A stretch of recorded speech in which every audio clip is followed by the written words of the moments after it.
अब बात करेंगे दूसरी बड़ी खबर की। चारधाम यात्रा के लिए अब उच्च स्तरीय समिति का गठन कर दिया गया है। उसमें ऊपर अपर मुख्य सचिव वर्धन अध्यक्ष होंगे और सचिव पर्यटन को सदस्य संयोजक बनाया गया है, जबकि सदस्यों में सचिव गृह, अपर पुलिस महानिदेशक कानून व्यवस्था, गढ़वाल मंडलायुक्त, पुलिस महानिरीक्षक गढ़वाल शामिल हैं। यात्रा में लगातार तीर्थयात्रियों के बढ़ते दबाव को देखते हुए समिति बेहतर संचालन के लिए विस्तृत कार्य योजना तैयार करेगी। साथ ही भविष्य में यात्रा को सुगम बनाने के लिए यात्रा प्राधिकरण या किसी दूसरी संस्था के गठन को लेकर भी अपने सुझाव प्रस्तुत करेगी। उच्च स्तरीय कमेटी का काम चारधाम यात्रा पर निगरानी रखना भी होगा।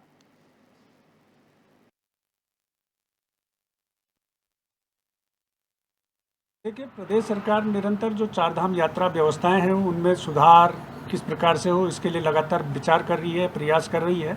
और इस क्रम में जो चारधाम यात्रा विकास प्राधिकरण की जो चर्चा हो रही है वो इन सारे विषयों को ध्यान में रखते हुए हो रही है और उस पर गंभीरता से अभी विचार चल रहा है। और जो भी उसमें जितना भी बेहतर, आप जानते हैं कि क्योंकि चारधाम यात्रा में बड़ी संख्या में श्रद्धालु तीर्थयात्री हमारे धामों में आ रहे हैं। चारधाम यात्रा एक तरीके से हमारे प्रदेश की आर्थिकी की रीढ़ भी है।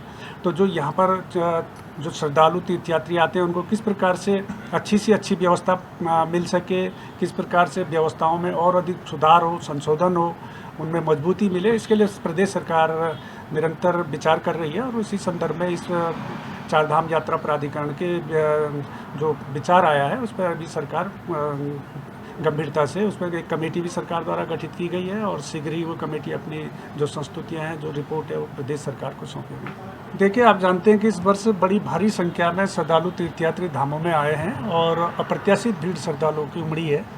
शुरुआती दौर में कुछ कठिनाइयां जरूर हुई, क्योंकि आप जानते हैं कि जो हमारे धाम है वो उच्च हिमालयी क्षेत्र में अवस्थित है। वहाँ की भौगोलिक परिस्थितियाँ बड़ी विकट हैं, मौसम वहाँ पर लगातार चुनौती बनी रहती है।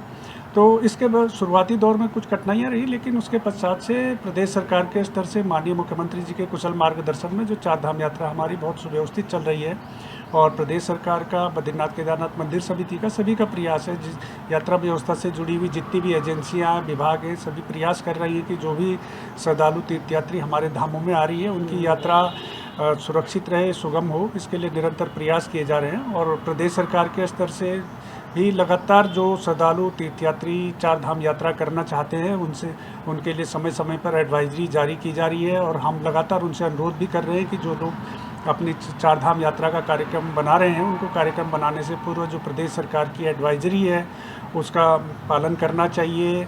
जो ऑनलाइन पंजीकरण की प्रक्रिया जो प्रारंभ की गई है सरकार द्वारा, उसका ऑनलाइन पंजीकरण करने के पश्चात ही वो अपना यात्रा का कार्यक्रम बनाए। इसके अलावा, क्योंकि जैसा मैंने पूर्व में भी कहा कि हमारे जो धाम है उच्च हिमालयी क्षेत्र में अवस्थित हैं, कट हो जाएगा। तो उत्तराखंड में लगातार चारधाम यात्रा चल रही है। 10 मई से चारधाम यात्रा की शुरुआत हुई और अभी तक जो आंकड़े सामने आए हैं उसने सभी पहले रिकॉर्ड तोड़ दिए हैं। पिछली बार जो यात्रा हुई उससे ज़्यादा संख्या महज 15 दिनों में ही यात्रियों की उत्तराखंड आ चुकी है। चारधाम यात्रा के लिए सबसे ज़्यादा केदारनाथ में तीर्थयात्री पहुंच रहे हैं, उसके बाद बद्रीनाथ, श्री गंगोत्री, यमुनोत्री में यहाँ पर भारी संख्या में श्रद्धालु पहुँच रहे हैं। बद्री केदार के लिए तो समिति बनी हुई है, लेकिन अब एक उच्च स्तरीय समिति यहाँ पर बनाई गई है जिसकी कार्यप्रणाली होगी यात्रा पर निगरानी रखना। उसमें तमाम बड़े अधिकारी जो हैं शामिल किए गए हैं। आनंदवर्धन जो हैं इसके अध्यक्ष बनाए गए हैं और समीक्षा यहाँ पर चारधाम यात्रा की जाएगी और किस तरीके से जो दबाव श्रद्धालुओं को यहाँ पर बन रहा है, बढ़ती संख्या को देखते हुए निर्णय लिया गया है। और आगे आने वाले वक्त में जिस प्राधिकरण की बात की जा रही थी उसे बनाना चाहिए या अन्य किसी तरीके की संस्था इसे लेकर बनाई जानी चाहिए, इसको लेकर भी ये समिति जो है अपने सुझाव प्रस्तुत करेगी, सरकार को अपने सुझाव देगी। तो कहीं ना कहीं जो लगातार भारी संख्या में श्रद्धालु चारधाम यात्रा में पहुंच रहे हैं उसमें जो दबाव चारों धामों में बन रहा है उसी की निगरानी के लिए यहाँ पे उच्च स्तरीय कमेटी का गठन किया गया है। और यहाँ पर आगे आने वाले समय में अगर प्राधिकरण की ज़रूरत पड़ी या किसी अन्य संस्थान की ज़रूरत पड़ी उसको लेकर भी सुझाव ये कमेटी देने वाली है। आपको बता दें, तमाम जो बड़े आईएएस अधिकारी हैं, जो बड़े अधिकारी हैं, उसमें सचिव गृह, अपर पुलिस महानिदेशक, कानून व्यवस्था, गढ़वाल मंडलायुक्त, पुलिस महानिरीक्षक गढ़वाल शामिल किए गए हैं। और ये तमाम अधिकारी जो है मॉनिटरिंग करेंगे यात्रा की, यात्रा किस तरीके से चलनी चाहिए। इसके अलावा आपको बता दें कि यहाँ पर अपर मुख्य सचिव आनंद वर्धन, वो अध्यक्ष इसके बनाए गए हैं। सचिव पर्यटन को सदस्य संयोजक बनाया गया है।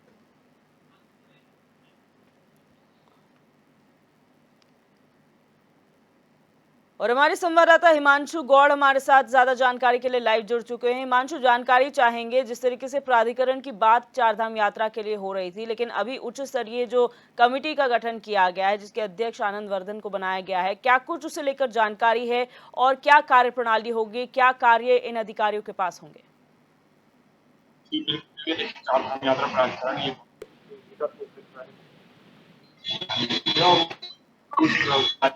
हिमांशु, रोकना चाहेंगे आपको, आपकी आवाज हम तक साफ नहीं पहुंच पा रही। एक बार फिर आपसे जुड़ने का प्रयास करेंगे। बहरहाल यहाँ पर आपको बता दें कि यहाँ पर चारधाम यात्रा के लिए एक उच्च स्तरीय समिति का गठन कर दिया गया है, जिसमें तमाम बड़े अधिकारी शामिल किए गए हैं। इनका काम जो है वो निरीक्षण करना होगा, समीक्षा करना होगा चारधाम यात्रा की, और निगरानी ये समिति रखने वाली है चारधाम यात्रा पर किस तरीके की व्यवस्थाएं हैं, जो दबाव लगातार श्रद्धालुओं का बन रहा है चारों धामों में, उसको लेकर यहाँ पर मॉनिटरिंग की जाएगी।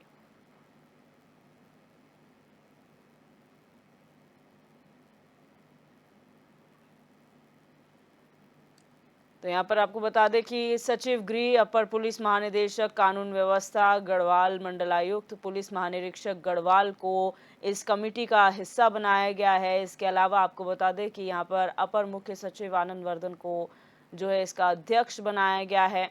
सचिव पर्यटन को सदस्य संयोजक बनाया गया है। तो ये तमाम अधिकारी जो इस समिति का हिस्सा बनाए गए हैं, उनका काम मॉनिटरिंग का रहेगा। पूरी चारधाम यात्रा को वो मॉनिटर करेंगे और आगे आने वाले समय में अगर प्राधिकरण की ज़रूरत पड़ती है या ऐसी संस्था जिसकी ज़रूरत अगर पड़ती है, बीकेटीसी जिस तरह से बद्री केदार के लिए समिति बनाई गई है, उसी तरीके से अगर कोई अन्य संस्था की ज़रूरत भी पड़ती है तो ये अधिकारी, ये समिति अपने सुझाव जो है सरकार को प्रस्तुत करेंगे। और लगातार यहाँ पर जो है यात्रा में जो यात्री आ रहे हैं उन्हें किस तरह से बेहतर व्यवस्था दी जाए, इसके लिए भी एक रोड मैप तैयार किया जा रहा है।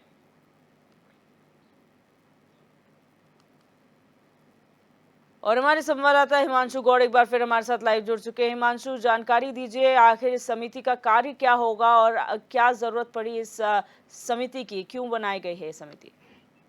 बिल्कुल, देखो उत्तराखंड में यात्रा प्राधिकरण बना गया है और चारधाम यात्रा की उत्तराखंड की आर्थिक रीढ़ की हड्डी कही जाती है और आज तक इस यात्रा को जो है व्यवस्थित ढंग से संचालन करने के लिए, इसमें आय व्यवस्था को निर्धारित करने के लिए होटल व्यवसायी हो, चाहे तीर्थाटन हो, पर्यटन हो, अनेक क्षेत्रों को इसमें जोड़ने के लिए कोई पहल नहीं की गई थी। लेकिन अब मुख्यमंत्री पुष्कर सिंह धामी के नेतृत्व में अब यहाँ पर एक कमेटी का गठन किया गया है और इस कमेटी का गठन सुचारू रूप से जो चारधाम यात्रा होगी उसका संचालन करना होगा। उसके लिए अब तत्काल प्रभाव से जो है हाई लेवल कमेटी का गठन किया गया है। तत्काल स्तरीय जो सचिव है वो तमाम आला अधिकारी इस कमेटी में शामिल कर दिए गए हैं और कहीं ना कहीं ये कमेटी अब यात्रा की मॉनिटरिंग को लेकर कार्य करेगी। जो कार्य पहले पर्यटन विभाग और सांस्कृतिक विभाग मिलकर किया करता था, वही काम अब ये चारधाम यात्रा प्राधिकरण करेगा और ये कमेटी अब यात्रा प्राधिकरण को बनाने के लिए एक बेसमेंट के रूप में साबित हुई है, क्योंकि सरकार ने जिस गति से इस कमेटी का गठन किया है वो कहीं ना कहीं एक सराहनीय पहल की। चारधाम यात्रा भी अभी चल रही है और ऐसे में एक इस कमेटी का गठन एक सराहनीय पहल होगा और यही कमेटी अब सरकार को ये रिपोर्ट तय करेगी कि किस प्रकार से जब यात्रा प्राधिकरण अपना दोहरा बन जाएगा तो उसकी क्या काम होंगे, किस प्रकार से अधिकारियों की नियुक्ति की जाएगी, किस प्रकार से प्रशासनिक ढांचा जो है चारधाम यात्रा प्राधिकरण का होगा। तमाम जो बातें हैं यात्रा से व्यवस्था को लेकर वो ये कमेटी गठित करेगी। बिल्कुल हिमांशु, क्योंकि हमने देखा है हमेशा से चारधाम यात्रा चली है, लेकिन पिछले कुछ सालों में यात्रा में श्रद्धालुओं का दबाव ज्यादा बढ़ा है। ऐसे में कमेटी का पहले भी गठन किया जा सकता था, लेकिन इस बार क्या वजह ऐसी खास मानी जा रही है, क्योंकि लगातार श्रद्धालुओं की संख्या बढ़ रही है, कि अधिकारियों को इस बार ये समिति का सदस्य बनाया गया है, अधिकारियों को स्पेशल रिस्पॉन्सिबिलिटीज दी गई है? बिल्कुल, ये देखिए विगत वर्षों से जो है यात्रा में लगातार श्रद्धालुओं का दबाव बढ़ रहा है। इससे पूर्व देवस्थानम बोर्ड सरकार गठित करना चाहती थी, लेकिन तीर्थ और पंडा पुरोहितों की जो है विरोध के चलते उस बोर्ड का जो है गठन सरकार को रोकना पड़ा और बोर्ड का खंडन करना पड़ा। लेकिन अब उसको मुख्यमंत्री पुष्कर सिंह धामी ने साफ स्पष्ट निर्देश दे दिए गए हैं कि चारधाम यात्रा को लेकर एक हाई लेवल कमेटी का गठन होगा, जिसका कार्य ही पूरी यात्रा को संचालन करना होगा और अधिकारी किसी भी समिति में जो है मील का पत्थर साबित होता है। अधिकारी लगातार किसी भी समिति की अगर मॉनिटरिंग करते हैं तो उसमें एक बेहतरीन काम होता है, सरकार तक उसकी रिपोर्ट स्वयं पहुंच जाती है और तमाम सचिव लेवल के अधिकारी, क्योंकि मुख्य सचिव राधा रतूड़ी स्वयं इस कमेटी के अध्यक्ष है, तो वो कहीं ना कहीं अब यात्रा पे डायरेक्ट मॉनिटरिंग होगी और चार धाम यात्रा में जो अव्यवस्थाएं हैं, चाहे श्रद्धालुओं को दबाव हो, चाहे होटल मैनेजमेंट की व्यवस्थाएं हो, चाहे घोड़ा खच्चर व्यवस्था हो, चाहे ट्रांसपोर्टेशन की व्यवस्था, उन तमाम व्यवस्थाओं पर जो है मुख्य सचिव राधा रतूड़ी स्वयं निगरानी रखेगी और सीएम तक उसकी मॉनिटरिंग करने में जो है आसानी होगी। ऐसे में कहीं ना कहीं एक सराहनीय पहल ये कही जाएगी और मुख्यमंत्री पुष्कर सिंह धामी ने जिस प्रकार से तत्काल प्रभाव से इस कमेटी का गठन अपनी घोषणा के कुछ ही दिन बाद कर दिया है, तो ये कहीं ना कहीं एक बेहतर संकेत आने वाले टाइम में उत्तराखंड के लिए और चार धाम यात्रा के लिए।